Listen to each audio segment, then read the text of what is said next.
안녕하세요. 지성과 영성이 가득한 곳 CBS 아카데미 숲 김용신입니다. 먼저 함께할 두 분을 소개하겠습니다. 박지원 씨, 안녕하세요. 네, 이현영 씨, 안녕하세요. 네, 안녕하세요. 네. 아카데미 숲이 오늘부터 새로운 강의를 마련했습니다. 어떤 내용인지 궁금하시죠? 궁금합니다. 궁금하시죠? 네. 시작하기 전에 제가 한 가지 질문 먼저 드릴게요. 네. 요즘 건강하게 잘 사십니까? 저는 아무래도 이제 6개월 정도 됐어요. 셋째 아이를 네. 위해서. 예. 그래서 예전에는 그냥 뭐 아이들 키우면서 그냥 대충 이렇게 제 몸을 관리했다면 이제 아이한테 직접적인 영향을 주니까요. 그쵸. 먹는 것부터 이제 하나하나 더 신경 쓰면서 네. 잘 쓰려고 애쓰고 네. 잘 살려고 애쓰고 있습니다. 여기는 셋째 아이인데요. 네. 놀라실 겁니다. 다섯째 아이를 출산하셨어요. 진짜 누구보다 가족이 잘 사는 게 너무나 중요하신 지연 씨예요. 너무 중요하죠. 예, 저희는 뭐 하루 세 끼 어떻게 먹을까를 고민을 안 할 수가 없는 거예요. 그리고 아무거나 먹거나 이것이 아이들에게 얼마나 위험한지를 알기 때문에 저희는 그렇게 자랐지만 아이들만이라도 귀하게 키워야 되니까 네. 항상 이 방송 정말 기대가 됩니다. 예. 우리가 잘 사는가를 얘기할 때 꼭 빼놓지 않고 이야기하게 되는 것이 우리가 잘 먹고 있는가 하는 게 아닐까 싶습니다. 먹는 거 특별히 신경 많이 쓰신다고 하셨는데 이제 아이들을 위해서 그렇죠. 뭐 실천하고 있는 거 있으세요? 저희는 그 음식을 살 때 꼭 그 원재료를 봅니다. 네. 그래서 뭐 말씀드려도 되는지 모르겠는데 되도록이면 아무튼 국산만 먹으려고 합니다. 예. 그렇죠. 네. 현영 씨는 더더욱 챙기셔야 되니까 그렇겠어요. 그렇긴 한데 아무래도 주부들은 또 마트에 가면 뭐 1+1이라든지 그렇죠. 좀 할인 상품이 나오면 네. 거기에 또 이제 혹하기 때문에 유혹적이잖아요. 네, 그래서 가끔은 또 이제 네. 그런 것들을 의미를 잃어버리고 네. 실수를 할 때도 있는 것 같아요. 네. 먹는 것이 결국은 우리의 생명에도 굉장히 밀접한 영향을 주고요. 자연에도 밀접한 영향을 주는 것 같습니다. 그래서 오늘 생명이 넘치는 밥상 그리고 자연을 살리는 방법에 대한 얘기를 나눠볼까 합니다. 얘기를 나눠주실 분을 초대합니다. 생명이 가득 담긴 밥상의 소중함을 우리에게 전해주실 시골 목사 한경호 목사님을 초대합니다. 어서 오십시오. 안녕하세요. 네. 목사님이 횡성에서 오셨어요. 시골 목사님. 굉장히 여유롭게 느껴지지 않으십니까? 오랫동안 생명밥상에 관심이 있었다고 들었습니다. 예. 어떤 사역을 하고 계세요? 뭐 농촌교회 사역을 그동안 한 30년 가까이 했고요. 농촌 선교와 관련된 일들을 그동안 해왔습니다. 자, 오늘 그러면은 우리가 이번 강의를 통해서 어떤 것을 좀 배울 수 있을까요? 오늘 첫 번째 강의를 통해서는 일단 생명밥상이 요즘 약상이어야 되는데 밥상이 독상이 됐다 그러잖아요. 그러면 왜 이게 독상이 됐는가? 그 독상이 된 그 근본적인 배경에 대한 이야기를 오늘은 먼저 좀 하겠습니다. 네. 자, 건강하고 올바른 밥상 문화를 여러분과 함께 나눠보려고 합니다. CBS 아카데미 숲이 준비한 시골 목사 한경호의 생명 밥상. 오늘 첫 시간 시작합니다.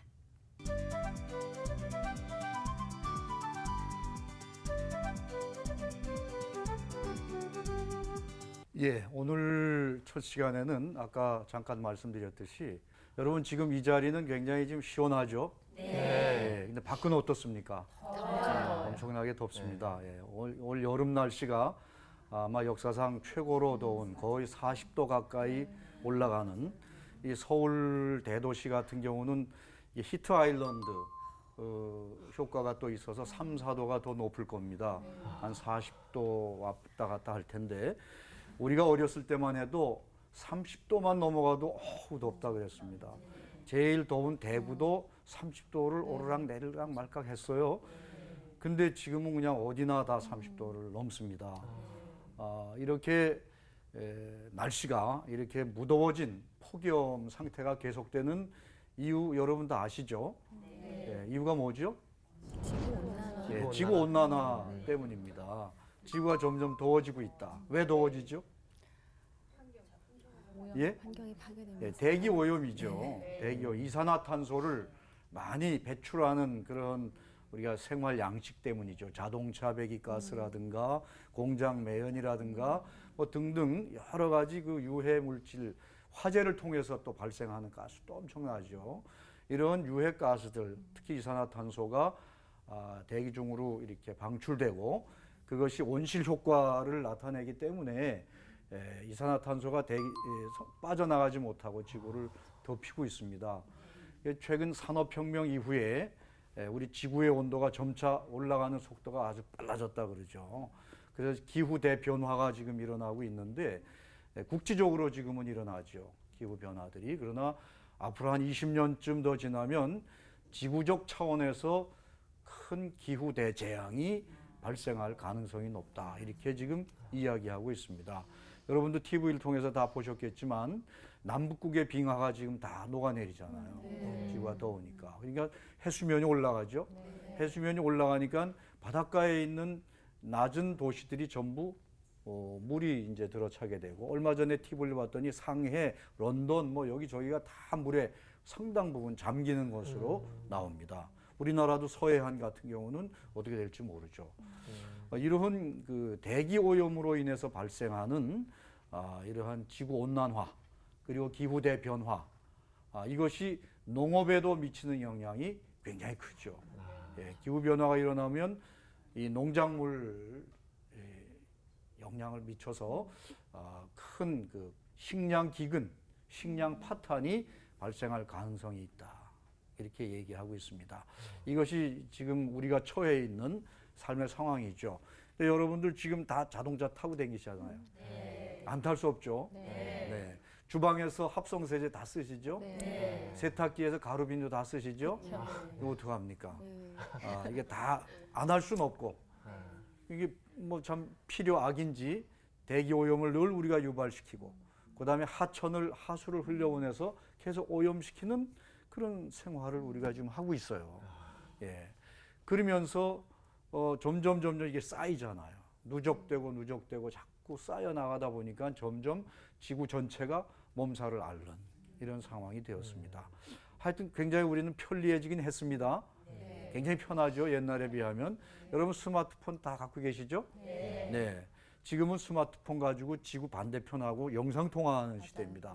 지금 바로 이 시간에도 하려고 하면 하죠.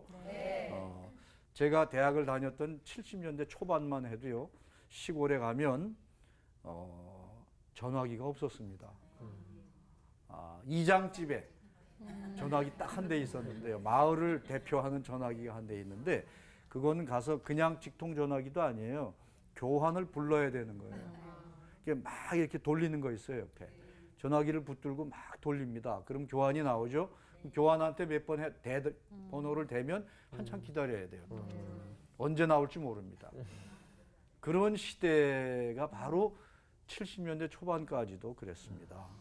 지금 불과 40년, 좀 더 지난 세월에 어마어마한 변화가 있는 것이죠. 그때 뭐 자동차가 있었습니까? 다 걸어 다녔죠. 그러니까 우리 생활이 지나간 40, 50년 동안 엄청나게 변화되었고 편리해졌고 풍요로워졌죠. 그러나 그 이면에서 우리의 편리함과 풍요로움 때문에 수많은 생명체들이 죽어갔다. 여기에 대해서 우리 기독교인들이 별로 양심의 가책이 없어요. 나 때문에 하나님께서 창조하신 다른 피조물들의 생명들이 이렇게 무참하게 많이 죽었음에도 불구하고 거기에 대해서 별로 우린 가책이 없습니다. 그건 불가피했다. 우리가 잘 살려다 보니까 뭐 어쩔 수 없지 않느냐. 이런 그냥 이야기, 그냥 스스로를 면죄부를 내리고 편안한 마음으로 가지고 살아갑니다. 이것이 지금 오늘의 우리 현실인데, 이 대기오염, 그 다음에 수질오염에 대한 걸 뭐 잠깐 예를 하나 들면, 최근에 그 관동대학의 그 박창근 교수라고 계신데, 그분이 낙동강 수질 오염을 전부 검사를 했어요. 했는데 낙동강이 이제 전부 다 보를 막았기 때문에 4대 강 사업으로 보를 막았잖아요. 그러니까 강이 이제는 아닙니다. 호수가 돼 버렸어요. 그러니까 물이 흐르질 않죠. 그러니까 물 표면은 산소가 있지만 보통 수심이 6m, 10m 내려가는데 강 밑바닥으로 내려가면 산소가 없다는 거예요. 죽어가고 있는 것이죠. 그러니까 녹조 현상이 점점 더 심화되고 유해한 화학 물질이 생성돼서 그거를 식수원으로 사용하고 있는 낙동강 하류의 경상북도, 경상남도 지역에 사는 1,300만 주민들의 식수원으로 사용되는 낙동강 물이 당장 지금 먹지 못할 물로, 물론 이제 정수를 하면 상당 부분 복원이 되기 때문에 큰 걱정은 안 합니다만은 여하튼 그런 굉장히 더러워진 물, 오급수로 전락한 그 물을 정화해서 먹는다라고 한번 생각해 보십시오. 그 강 하천들이 상당히 많이 오염되고 있고 또 그걸 가지고 우리가 농사를 짓습니다. 그렇잖아요, 그죠? 산성비, 비도 지금 산성비가 많이 내리고 또 냇물도 많이 오염되고 저수지도 많이 오염되고 그 물을 가지고 우리가 논농사도 짓고 밭농사도 짓고 농사를 지어요. 그러니까 결국은 그 토양에 그것이 결국 스며들고 뿌리를 통해서 작물에 흡수되고 결국은 계속해서 오염이 진행되고 있는 것이죠. 그 다음에 이제 우리나라의 농업을 가만히 살펴보면 우리 농업이 해방 이후에 소위 관행농법이라 그래서 화학 농약과 화학 비료를 중심으로 하는 농법으로 바뀌었습니다. 농약을 많이 주죠. 비료를 많이 줍니다. 비료를 주게 되면 작물이 약해집니다. 그렇기 때문에 농약을 줄 수밖에 없습니다. 그리고 품종도 주로 다수학 품종으로 개량이 되기 때문에 생산량을 늘리기 위해서 비료도 많이 주게 되고 약해지니까 농약 뿌리게 되고 그러한 작물에 우리가 거두어서 먹지요. 근데 그동안에 우리나라의 그래서 화학 농업이라고 이렇게 얘기를 합니다. 화학 농약과 화학 비료 중심의 농업을 화학 농업이다. 그렇게 얘기를 하죠. 그리고 그다음에 우리나라는 이농 현상이 굉장히 많이 심했잖아요. 1년에 거의 50만 명 이상씩 이렇게 이농을 했는데요. 지금 농촌 인구가 형편없습니다. 한 자리 숫자죠, 지금은. 제가 농과대학을 다녔는데요. 70년대 초에만 해도 인구의 거의 절반이 농사에 종사했습니다. 거의 50% 가까이. 근데 지금은 4%, 5% 정도밖에 되지 않습니다. 이러다 보니까 농촌에 사람이 없어요, 일손이. 고령화됐어요. 누가 시집을 오지 않습니다. 여러분들 농촌에 시집 가고 싶지 않잖아요. 그러니까 농촌엔 아이가 없고 고령화되고 일손이 없고 그러니까 그걸 뭘로 대체했느냐? 기계로 대체를 했죠. 그래서 기계 가지고 경운기부 시작해서 뭐 요즘 트랙터 많은 농기계들이 지금은 이제 나와 있는데 그 기계들을 가지고 이제 농사를 짓습니다. 그리고 규모도 점점 커져요. 왜냐? 농사 못 짓는 노인들이 늘어나기 때문에 그 땅을 농사 짓는 사람들이 이 넓은 면적을 농사를 짓게 되고 점차 기계화되고 화학화되고 그다음에 요즘 농사는 또 기업적입니다. 커지다 보니까 기업농, 특히 축산 같은 경우 보면은 공장식 축산 여러분 다 들어보셨잖아요. 아주 작은 공간에 수많은 가축을 집어넣고 기르는 이 공장식 축산, 기업 축산이죠. 그러다 보니까 우리가 작물이나 가축이나 모든 농업을 통해서 생산되는 그러한 것들이 다 인간의 욕망을, 그러니까 생산량을 늘리고 돈을 좀 더 벌고 거기에 이제 초점이 맞춰져 있다 보니까 화학 농업이 되고 기업 농업이 되고 기계화 농업이 되고 이렇게 되다 보니까 결국은 생명을 생명으로 보지 않는 그런 현실이 되었어요. 농업이 그렇게 된 겁니다. 농업이 원래는 생명산업이잖아요.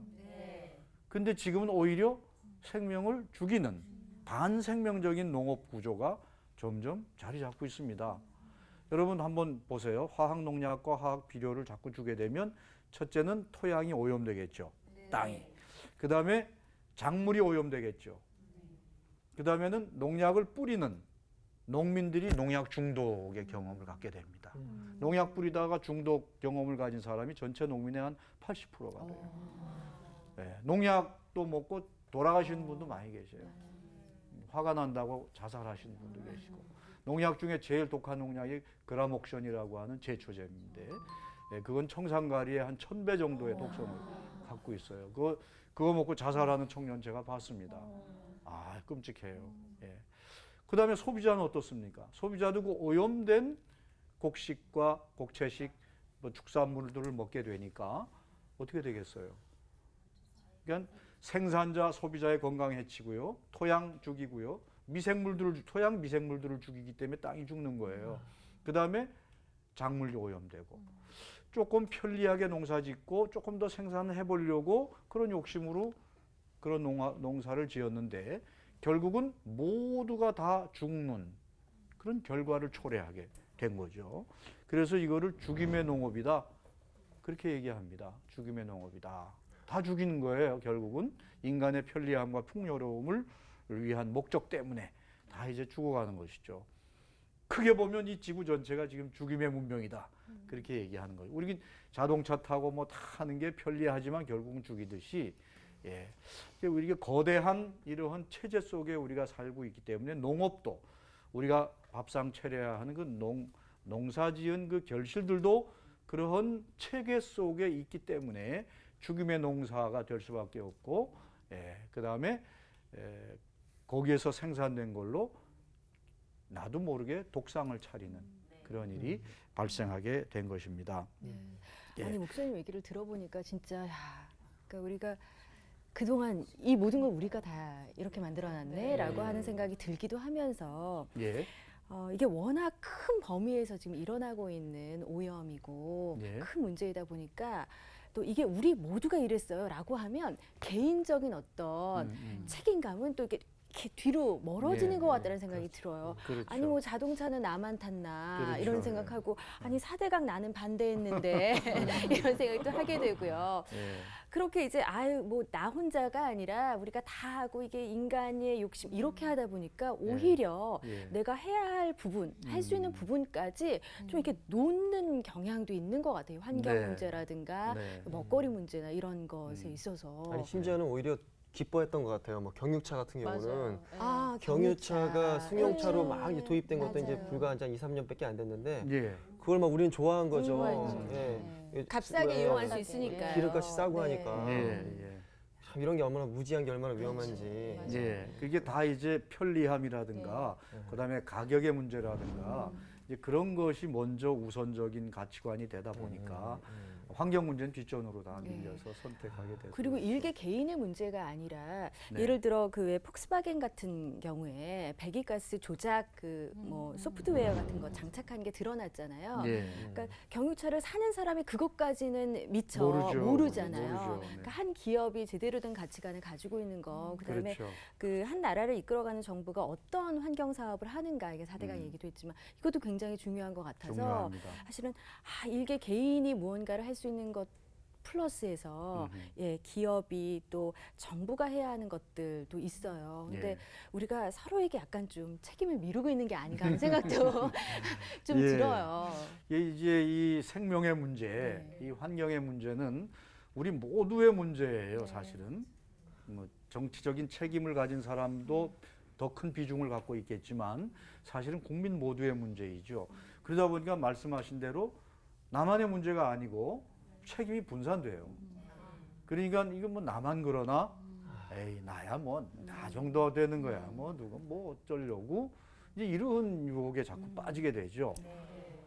이제 여기에 우리의 참 그 의식의 각성이 그래 여기서 이제 필요하게 됩니다. 아 나라도 이렇게 하면 안 되겠구나. 이 의식의 각성이 이제 필요하게 되는 거거든요. 뭐 나 하나쯤이야 하는 생활에서 내가 먼저라는 쪽으로 생활 이 태도를 바꾸어 나가는 노력이 우리에게 필요한데, 그래서 제일 큰 문제는 환경 문제야말로 생명 문제야말로 가장 중대한 문제임에도 불구하고 가장 그 의식의 변화가 느리다. 그렇게 이제 이야기를 합니다. 그래서 지금 말씀하신 대로 한 기업이나 그다음에 정책 당국자나 이런 사람들의 역할이 굉장히 중요하죠. 굉장히 중요하고 그들의 선택과 판단이 국민들에게 미치는 영향이 크기 때문에 해야 되겠지만 사실 이 환경과 생명의 문제는 근본적으로는 우리 모두의 문제입니다.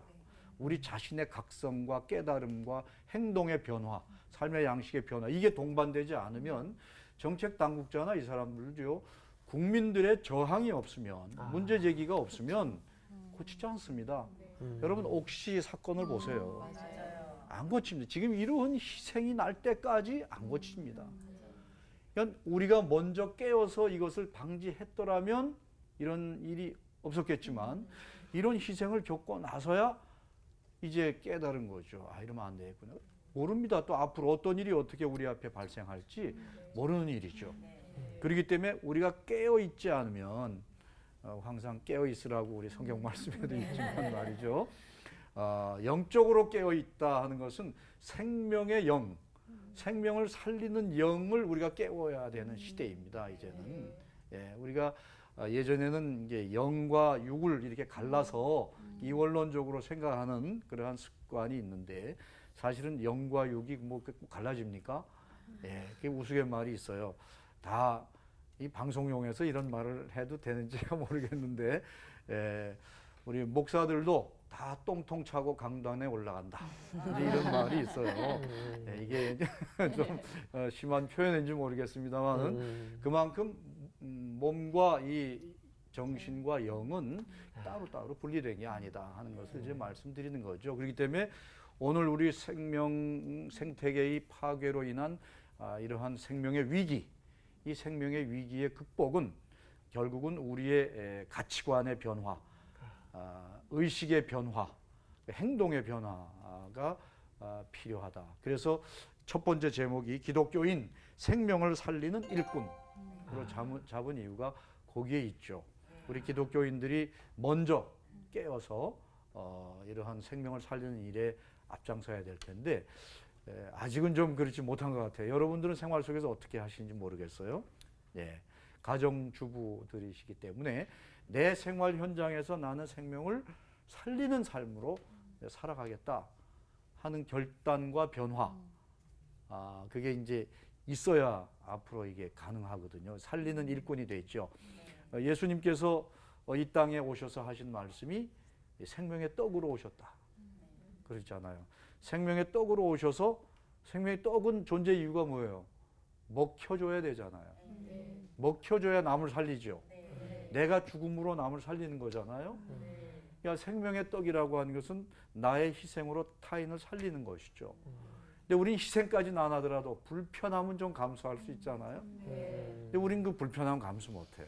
생명을 살리는 일의 출발은 불편함을 감수하는 것으로부터 시작됩니다. 예, 당장 우리 주방 세제, 퐁퐁 뭐 이런 거 안 쓰면 얼마나 불편해요.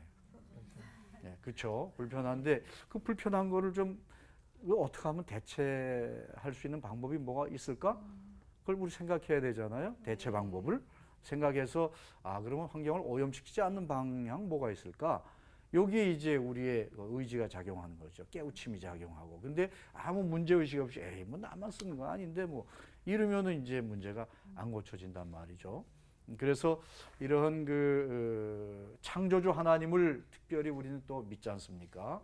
하나님께서 창조하신 이 세계, 이 세상, 이 아름다운 이 세상인데 보시기에 좋았더라 하신 이 세상인데 우린 인간의 우리 자신의 이기적인 그러한 욕망을 이렇게 충족시키다 채우려고 하다 보니까 우리도 모르게 많은 생명체들이 죽어갔고 생태계가 파괴되고 오염되는 결과를 낳았다.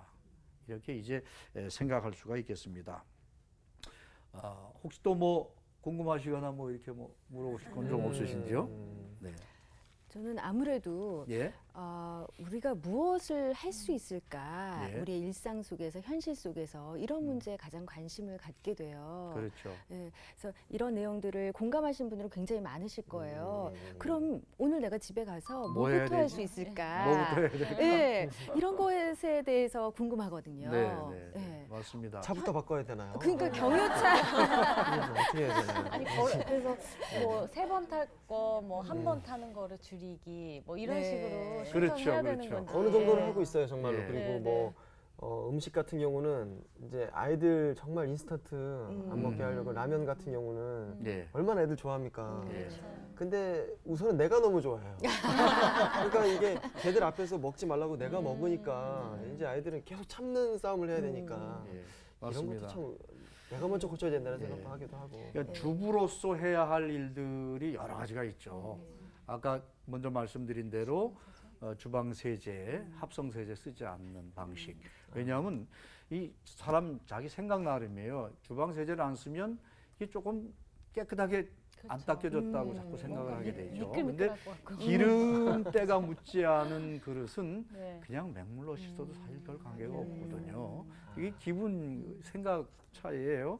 예, 그다음에 기름때 묻은 거는 어떤 방식으로 쓰느냐? 요즘은 또 이제 천연 세제도 좀 나오고 있고, 뭐 빨래비누를 쓴 사람도 있고, 그다음에 밀가루를 쓴 사람도 있고, 뭐 여러 가지 다양하게 써요. 근데 여하튼지 천연적인 방법으로 내가 조금 불편하지만 내가 좀 바꿔야 되겠다. 이게 하수를 오염시키지 않는 방법이구나. 그다음에 식용유 같은 거 쓰고 다 그냥 내다 버리고 하수 오염시키는 거 아니겠어요? 예, 그런 것들이 이제 있겠고요. 그다음에 세탁할 때도 천연 가루 비누를 가능하면 나온 게 요새 많습니다. 예, 옥시크린 뭐 이런 거 가지고 깨끗하게 되니까 그동안 많이 썼잖아요. 그러니까 깨끗하게 된다는 건 그만큼 화학 성분이 독하다 그 말이죠. 네. 그러니까 그걸로 해야 빨래가 깨끗해졌다. 이제 이런 생각을 자꾸 갖게 되는데 조금 불편함을 감수해야 된다는 얘기입니다. 그다음에 지금 말씀하신 대로 차를 벌써 바꿔야 되나? 그러셨는데 차를 뭐 이렇게 막 쉽게 바꿀 수는 없잖아요. 그러니까 가능하면 이제는 대중교통을 조금 더 이용하는 횟수를 늘리는 방법이 있죠. 근데 불편하죠. 이게 자가용 타고 습관이 되면 짧은 거리도 그다음에는 맞아요. 대중교통 안 타게 됩니다. 그렇죠? 예, 차 타게 돼. 자꾸 자기 차 타고 다니게 되죠. 근데 이게 상당히 불편함을 동반하기 때문에 의식의 변화와 의지가 필요한 거예요, 사실은. 그러니까 차도 이제 대중교통으로 조금 주일날 도시교회에서 큰 교회에서는 주일날 하루는 버스 타고 옵시다, 전철 타고 옵시다. 근데 말 안 들어요. 다 차, 주차 문제가 굉장히 심각한 그런 교회들이 있죠. 그냥 그런 날만이라도 주일날만이라도 우리는 전철 타고 버스 타자. 아이들한테도 좋은 교육이 되지 않겠어요? 예, 그런 일들.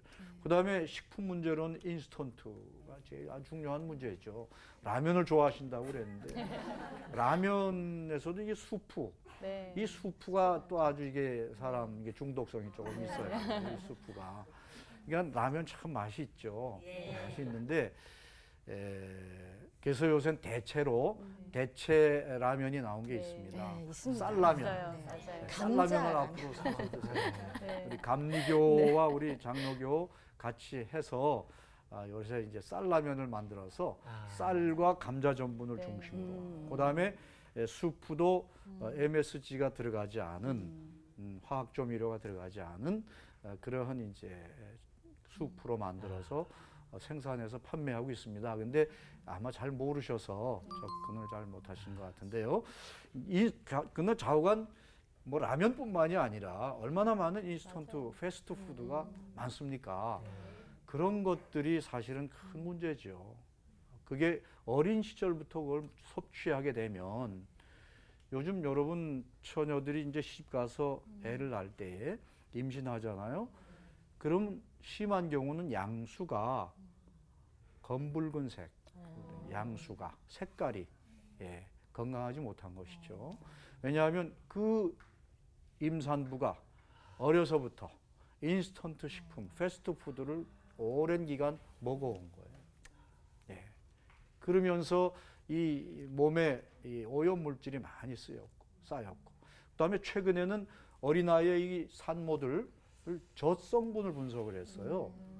전부 중금속이 나오는 거예요. 젖에서. 그 어머니들이 멘붕이 됐습니다. 야, 세상에 내가 이런 젖을 우리 애한테 계속 먹였다니 이게 어떻게 된 일이지? 이거 정말 기가 막힐 일이죠. 예, 그러니까 이게 자기는 아무리 노력을 기울여 봤지만 상대적으로 좀 덜할 뿐이지 완전히 벗어날 수가 없었던 거예요. 근데 별로 생각 없이 식생활을 했을 경우에 나한테서 나오는 젖이 다 이렇게 오염되어 있더라 하는 거예요. 그러니까 이게 어느 한 개인이 해결할 수 있는 문제가 아니죠. 이건 전체적으로 무언가 구조가 체계가 바뀌어야 되는 문제인데 그렇다고 해서 나는 그러면 손 놓고 있으면 되냐? 그건 또 아니잖아요. 내가 이제 낳아서 길러야 할 아기, 또 이제 나이 드신 분들은 손주들 있는데 그 새로 태어날 아이들이 건강한 음식을 먹고 성장을 해야 되지 않겠습니까? 그러려면 식생활을 어떻게 해야 될 건가? 여기에 대해서 이제 뭔가 문제의식을 갖고 그리고 연구하고 거기에 대책을 세우고 나 하나부터 먼저 노력하지 않으면 안 되는 그런 시대가 되었어요. 굉장히 이제 가정주부들의 책임이 엄청 무겁습니다. 가족의 건강은 주부의 생각과 태도에 달려 있습니다. 내가 어떻게 생각하고 내가 어떻게 시장에 가서 어떠한 물건을 골라오느냐, 이것이 가족의 건강을 좌우합니다.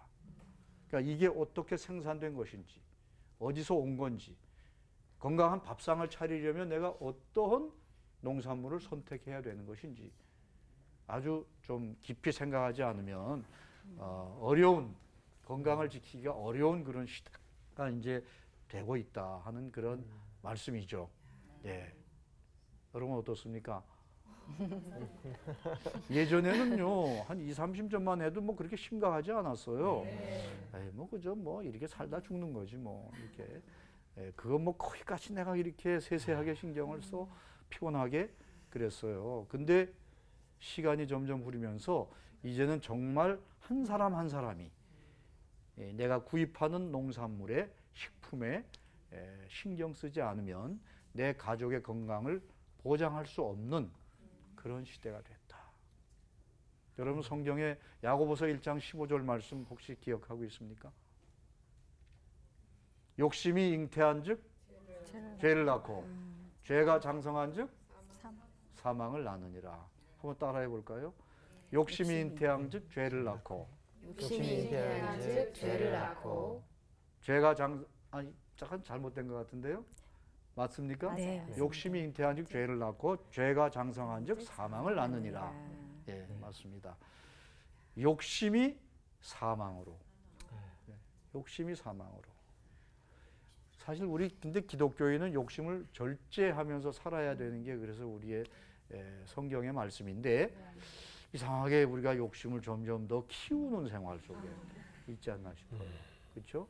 돈도 더 많이 벌어야 되겠고, 예? 자가용도 더 좋은 차를 사야 되겠고, 더 좋은 집, 아파트 평수 늘려서 가야 되겠고, 점점 이 욕심을 키우고 그 욕심을 충족시켜주는 하나님이 정말 좋으신 하나님이고, 예, 우리에게 복을 주시는, 축복해 주시는 하나님이라고 생각합니다. 이러한 신앙생활은 욕심을 증대시키는 신앙생활, 욕심을 또 이렇게 더 충족시키는 신앙생활, 이거는 사실은 우리 성경의 본래의 정신이나 말씀과는 조금 거리가 있다. 이제는 욕심을 좀 줄이고 절제하는 그런 삶으로 우리가 바뀌어야 되지 않을까 그렇게 생각을 합니다. 할 수 있겠습니까? 대답은 예, 잘하시는데. 네. 정말 크게 와닿는 게 그 결국에는 이제 본질로의 회복, 어떤 그 자연을 사랑해야 된다라는 이제 우리 첫 시간의 어떤 요지가 되는 것 같은데 네. 결국에는 자연을 사랑을 하면 그 자연이 본질로 회복이 되면서 우리에게 또 건강을 선물로 주는 것 같아요. 맞습니다. 그러니까 사랑을 네. 주면 사랑을 받는다는 그렇죠. 어떤 그 지구가 그렇게 돌아가고 있는 것 같다는 느낌을 받으면서 맞습니다. 우리 아이들이 정말 이 음식도 음식이지만 자연 자체를 사랑하는 마음을 키워야겠다는 거. 예, 맞아요. 예, 이 아이들이 살아가려면. 예, 맞습니다. 그 아이들이 자연을 그리고 생명을 사랑하는 그 생명의 이제 영성이라고 말할 수 있는데요. 그걸 기르려면 그걸 부모한테 배우잖아요.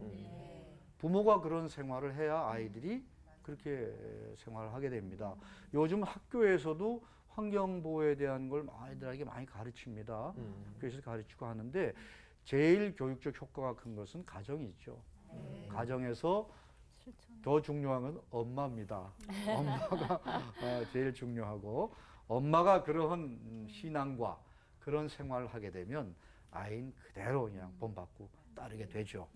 예. 그냥 현혁 씨. 어깨가 무거워지네요. 엄마로서 네. 사실 저희 그러니까 뭐 어머니나 우리 엄마 세대 때는 그게 몸에 밴 경우가 많아요. 네. 그래서 저는 또 영향을 받았다면 또 그렇게 받는 거지만 저도 그랬거든요. 그게 뭐 이렇게 대수롭나. 너무 일일이 신경을 쓰니까 빨래할 때도 세제 조금 써라. 뭐 주방 세제도 요즘에는 뭐 소다에 뭐 이렇게 하고 프라이팬은 그냥 끓여서 식초에다가 그냥 해도 된다. 세제를 쓰지 마. 그래서 이런 게 하도 이제 말씀을 하시니까 그게 뭐 중요한가 하면서도 저도 모르게 좀 약간 됐던 게 있어요. 그러니까 그걸 좀 대물림 받아서 아이들한테 또 대물림 해주는 게 되게 중요하구나를 또 오늘 이 시간에 느꼈던 네. 것 같아요. 네. 예전에는 물자가 귀했죠. 예, 그렇기 때문에 아꼈습니다. 그리고 그 물자 자체도 우리가 쓰는 도구나 이런 모든 것도 사실은 수많은 사람들의 노고를 통해서 우리에게 와 있는 거예요. 굉장히 귀하죠, 사실은. 이 탁자 하나도 이게 이 나무가 어디서 생산된 나무인지 우린 모르지만 어떤 정글에서 이렇게 누가 땀 흘려서 이걸 베서 운반해서 가공해서 우리 지금 여기까지 올 때는 얼마나 많은 사람들의 손길이 거쳤겠습니까? 그걸 생각하면 우리는 경천 애인뿐만 아니라 하늘을 공경하고 또 사람을 사랑하는 것뿐만 아니라 물질도 아끼고 소중하게 여기는 그런 생활로 우리가 가야 된다 이렇게 이제 생각할 수가 있어요. 예, 그러니까 근데 요즘 너무 물자가 풍요로운 풍족한 시대에 살다 보니까 아끼질 않죠. 아끼질 않아요. 그냥 버립니다. 우리 중고등부 아이들 농촌 교회로 수련회 많이 와요. 여름에. 예, 수련회 오면 가고 나면요 쓰레기가 되게 많습니다. 신발, 양말, 뭐 수건, 옷 다 그냥 버리고 가는 게 엄청 많아요. 옛날 같으면 상상도 못할 일이죠. 다 챙겨가는데 그냥 다 버리고 갑니다. 예. 제가 몇 년 전에는 수련회 끝나고 갔는데 쓰레기통에 가보니까 뭐 묵직한 게 자루가 있어요. 이게 뭔가 하고 이렇게 들어봤더니 새로 산 밥이었어요. 밥을 이게 아마 밥을 먹으려고 했는데 안 먹고 출발해야 되는 이제 그런 스케줄 변동이 있었던 것 같습니다. 그럼 그거를 이렇게 깨끗한 밥이니까 먹으라고 이웃에게 주거나 우리 또 교회에 주고 가면 되는데 그거 말을 못해. 그냥 봉다리에 다 담아가지고 쓰레기통에 버리고 갔어. 참 이걸 뭐 잘못했다고 무조건 얘기할 수만은 없는 것이죠. 그러니까 밥을 그렇게 쌀 한 토를 목숨처럼 여기던 우리의 조상들의 삶인데 밥을 그렇게 쓰레기처럼 내버리는 생활이 지금 이렇게 일어나고 있다는 것입니다. 그러니까 이게 결국은 다 어른들의 책임이죠. 아이들이 그런 게 어른 책임 아니겠습니까? 그러니까 이렇게 밥을 이렇게 천대하는 이런 생활 자체가 생명을 천대하는 거하고 맞닿아 있습니다. 같은 거예요. 밥을 귀하게 여기는 게 생명을 귀하는 삶이고요. 예, 생명을 귀하게 여기는 삶을 사는 사람은 밥을 귀하게 여깁니다. 예, 쌀 한 톨에 우주가 들어있다고 얘기하잖아요. 밥 한 그릇 속에 온 우주가 들어있다고 얘기하죠. 그 밥 한 그릇 벼가 생산되기 위해서 태양과 달과 별과 바람과 비, 이 모든 우주적인 기운들이 함께 작용을 해서 밥 한 그릇이 된 거예요. 그거를 돈 몇 푼으로 폄하해서 생명을 돈으로 환산해 가지고선 쓰레기처럼 취급하는 오늘의 이러한 사고방식과 생활 태도, 이것이 이제 우리가 빨리 극복하고 넘어서야 할 아주 중요한 그러한 지향이다. 이렇게 이제 말할 수가 있겠습니다. 네. 다 납득이 되시죠? 네. 근데 몸이 안 따라가죠? 이제부터는 오늘 이 시간 이후에는 몸이 따라가는 그런 생활을 좀 할 수 있으면 좋겠습니다. 네. 오늘 시골 목사 한경호의 생명 밥상 첫 번째 시간이었습니다. 생명을 살리는 일꾼 이야기를 해봤는데요. 예, 오늘부터 생각나는 대로 하나하나 실천해 가도록 하겠습니다. 사실 그 생명 그 농업이 시작되게 된 게 인간이 좀 맛있고 건강하고 유익한 음식을 먹자에서부터 시작된 게 아니라요. 사실은 황폐해져 있는 땅을 복원시키고 회복하자. 그래서 땅을 살리는 방법을 고민하다가 이런 농업들이 먼저 시작이 됐다고 해요. 그래서 그렇게 회복된 땅이 우리에게 주는 것들이 굉장히 건강한 먹거리로 우리에게 오게 되는 게 아닌가 싶습니다. 아, 좋은 거 먹어야지 이런 의미가 아니라요. 정말 회복된 땅에서 생산되는 이런 것들을 나눌 수 있는 그런 정말 건강한 밥상을 기대해 봅니다. 자, 오늘은 여기까지고요. 다음 주 시간에 우리 뭐 할까요? 다음 시간에는 왜 우리 밥상이 오염되고 독상이 되는가에 대한 구체적인 얘기를 좀 하도록 하겠습니다. 네, 다음 주 시간도 기대해 주시기 바랍니다. 오늘 함께 해주신 여러분 고맙습니다.